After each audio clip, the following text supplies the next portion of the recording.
एक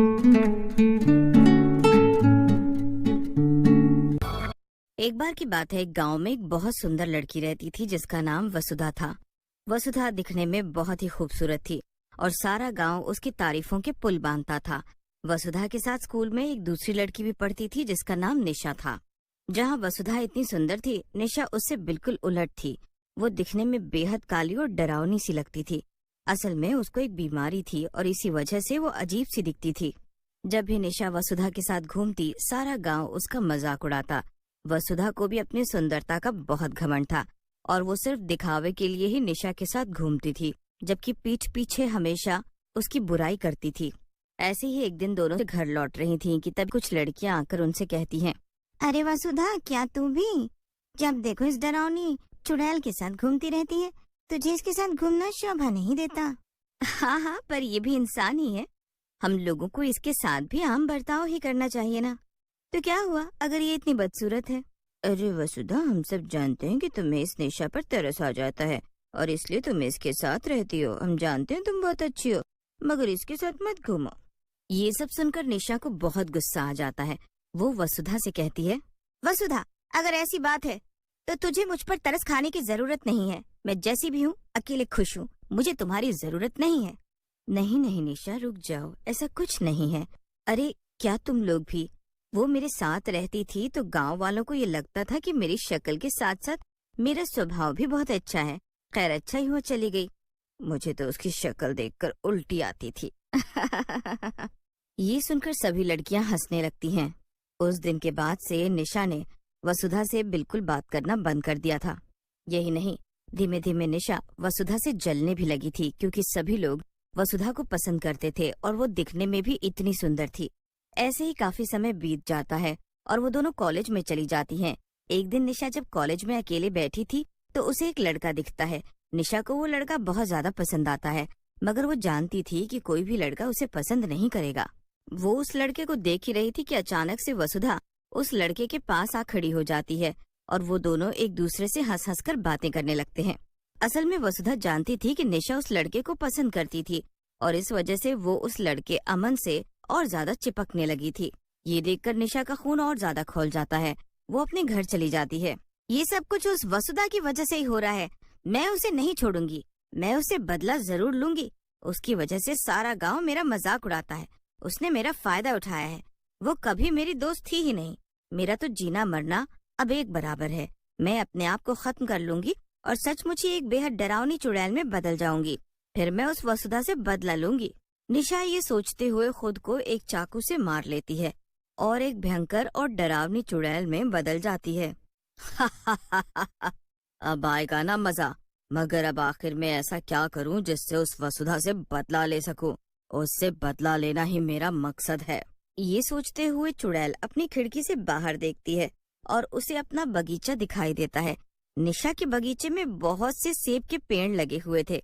उन सेबों को देखकर चुड़ैल को एक तरीका सूझता है। उसे याद आता है कि वसुधा को उसके बगीचे के सेब बहुत पसंद थे। वाह, क्या तरीका सूझा है तुझे! इस वसुधा को मेरे बगीचे के सेब बड़े पसंद थे ना। अब उसे मेरे बगीचे में जहरीले सेब खाने पड़ेंगे और फिर मैं उसे हमेशा हमेशा के लिए अपने इस घर में कैद करके रख लूंगी और उसे बहुत तड़पा तड़पा कर मारूंगी। इतना कहकर चुड़ैल अपने घर पर और अपने सेब के पेड़ों पर जादू करती है। उसके बगीचे के सभी सेब जहरीले बन जाते हैं। धीमे धीमे ये बात पूरे गांव में फैल जाती है कि निशा मरकर एक डरावनी चुड़ैल में बदल गई है और कोई भी उसके घर के पास से ना गुजरे। जब वसुधा को इस बारे में पता चलता है तो वो परेशान हो जाती है। अगर ये निशा सचमुच में चुड़ैल बन गई है तब तो ये मुझे ही सबसे पहले मारना चाहेगी। नहीं, ऐसा लगता है मुझे उसके पास जाकर फिर से अच्छा बनने का नाटक करना चाहिए। वो तो है ही बेवकूफ, कौन सा वो मरने के बाद समझदार हो जाएगी। पर सबसे पहले इस अमन को बेवकूफ बनाती हूँ। वसुधा रोते हुए उस लड़के अमन के पास जाती है। अमन, निशा बुरी नहीं है। पता नहीं लोग क्यों कह रहे हैं कि वो एक चुड़ैल में बदल गई है। मुझे उसके घर जाकर देखना पड़ेगा अमन कि आखिर माजरा क्या है। नहीं वसुधा, तुम्हें नहीं जाना चाहिए। वो घर अब खतरे से खाली नहीं। वहाँ चुड़ैल है, चुड़ैल। और वो निशा तो पहले से ही चुड़ैल लगती थी। सारा गांव उसे भयंकर चुड़ैल कहकर ही तो। अमन की ऐसी बातें सुनकर वसुधा को गुस्सा आ जाता है। बस करो अमन, अगर तुम निशा को नहीं जानते हो तो उसके बारे में ये सब कहने का कोई हक नहीं है तुम्हें। वो दिल की बहुत अच्छी है। अच्छा ठीक है वसुधा, मैं मान लेता हूँ कि वो बहुत अच्छी होगी, लेकिन तुम फिर भी वहां मत जाओ बस, वरना मैं तुम्हारी मम्मी पापा को सब बता दूंगा, फिर वो तो तुम्हें कॉलेज भी नहीं आने देंगे। ये सुनकर वसुधा अमन से झूठ बोल देती है। अच्छा ठीक है, मैं वहाँ नहीं जाऊंगी। लेकिन कॉलेज की छुट्टी होते ही वसुधा चोरी छिपे निशा के घर जाने के लिए निकल जाती है। ये गधा अमन तो मेरे किसी भी काम नहीं आया। अब मुझे खुद ही कुछ करना पड़ेगा। अगर मुझे अपनी जान बचानी है तो इतना रिस्क तो लेना ही पड़ेगा ना। निशा जैसे ही वसुधा के घर पहुंचती है, वो उसका घर देखकर हैरान रह जाती है। हे भगवान, ये निशा का घर तो वाकई किसी भूतिया घर से कम नहीं लग रहा। पता नहीं अंदर क्या चल रहा है, मुझे तो बहुत डर लग रहा है। वसुधा घर के अंदर चली जाती है। अंदर चुड़ैल थी, लेकिन वसुधा के आने की वजह से उसने निशा का रूप ले रखा था। वसुधा निशा को देखकर भ्रम में पड़ जाती है। उसे लगता है लोगों ने झूठी कहानियां फैला रखी थी और निशा एकदम ठीक थी। निशा, मुझे पता ही था तुम्हें कुछ नहीं हुआ है, मगर ये गांव वाले पता नहीं क्या अनाप शनाप बक रहे थे, देखो ना। हाँ वसुधा, मुझे क्या होगा, मैं तो एकदम ठीक हूँ। लोग तो हमेशा से ही मेरे बारे में उल्टा सीधा कहते चले आए हैं। अब मैं एक एक के घर जाकर सफाई तो नहीं दे सकती हूँ ना, इसीलिए जिसको जो बोलना है बोल दो। हाँ, ये तुमने बिल्कुल ठीक कहा। तू ये सब छोड़ ना वसुधा, चल हम बगीचे में चल के बैठते हैं। आज पेड़ों पर बहुत ही रसीले सेब लगे हुए हैं। चल, मैं तुझे फिर से मेरे बगीचे के सेब खिलाती हूँ। ये सुनकर वसुधा लालच में आ जाती है। उसे वाकई में निशा के बगीचे के सेब बहुत अच्छे लगते थे। उसे लगने लगता है कि निशा को उसकी बातों का यकीन भी हो गया है।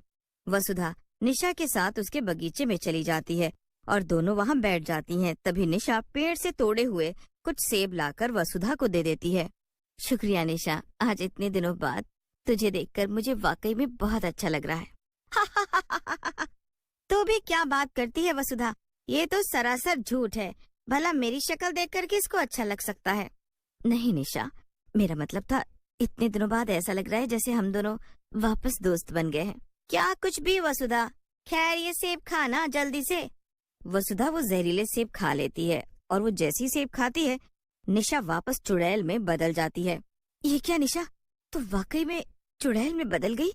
तो क्या तुम सचमुच चुड़ैल हो? लोग सच कहते हैं। वसुधा ने इतना बोला ही था कि तभी वो बेहोश हो जाती है। थोड़ी देर बाद जब वसुधा को होश आता है, चुड़ैल उसके ठीक सामने खड़ी थी। वसुधा उसे देखकर बहुत घबरा जाती है। क्या ये तूने क्या किया मेरे साथ डायन? जल्दी बता मुझे, वरना अच्छा नहीं होगा। तेरा तो बात करने का तरीका ही बदल गया वसुधा। अभी तक तो बड़े प्यार से बात कर रही थी। वैसे अभी बताती हूँ मैंने किया क्या है। चुड़ैल पास में रखा एक शीशा उठाती है और वसुधा को उसका चेहरा दिखाती है। वसुधा खुद को देखकर हैरान रह जाती है। निशा चुड़ैल के दिए हुए जहरीले सेब खाने की वजह से वसुधा भी बिल्कुल उसी की तरह डरावनी दिखने लगी थी और चुड़ैल ने उसे एक बांध भी रखा था। ये क्या किया तूने चुड़ैल? तू तो सच में डायन निकली। तूने मुझे जहरीले सेब खिलाए। जहरीले सेब? और कुछ ही दिनों में इस सेब के असर से तू मर भी जाएगी। लेकिन मैं चाहती थी कि मरने से पहले तुझे भी एहसास हो कि मुझे कैसा लगता था। अब तू ऐसे ही गांव भर में घूमेगी। नहीं, मैं ऐसे बाहर कभी नहीं निकलूंगी। इससे तो अच्छा मैं मर ही जाऊं। अभी की अभी मुझे पहले जैसा कर दे, वरना मैं तुझे मार डालूंगी। मर तो मैं पहले से ही गई हूँ वसुधा। अब तू मुझे क्या मारेगी? अब तो मेरी बारी है। अब जो कुछ भी करूंगी वो मैं करूंगी। लेकिन तभी कई गांव वाले चुड़ैल के घर में अचानक से घुस जाते हैं और उसे पकड़ लेते हैं। दरअसल चुड़ैल के खौफ के कारण लोगों ने एक बड़े तांत्रिक को बुलवाया था। ये तुम सब क्या कर रहे हो? छोड़ो मुझे, छोड़ो, नहीं तो मैं यहाँ से कहीं चली जाऊंगी। अभी मेरा बदला पूरा नहीं हुआ है। तभी एक तांत्रिक चुड़ैल को अपने जादू से एक बक्से में बंद कर देता है और उस बक्से को बड़ा सा ताला लगा देता है। नहीं, मैं इस चुड़ैल को नहीं छोड़ूंगी। इसने मेरे साथ बहुत गलत किया है। इसने मुझसे मेरा रूप रंग छीन लिया है। अब मैं क्या करूं? कहाँ जाऊं मैं? नहीं, मैं ऐसे कैसे जीऊंगी? वसुधा पैर पटकती रह जाती है, मगर अब वो कर भी क्या सकती थी। जिस चीज का उसे सबसे ज्यादा घमंड था, अब वो उसके पास थी ही नहीं। वही निशा ने बदला लेने के चक्कर में अपना सब कुछ बर्बाद कर दिया। अब कोई भी उससे बात नहीं करता था और उसके सारे दोस्त उसे देखकर दूर भागते थे।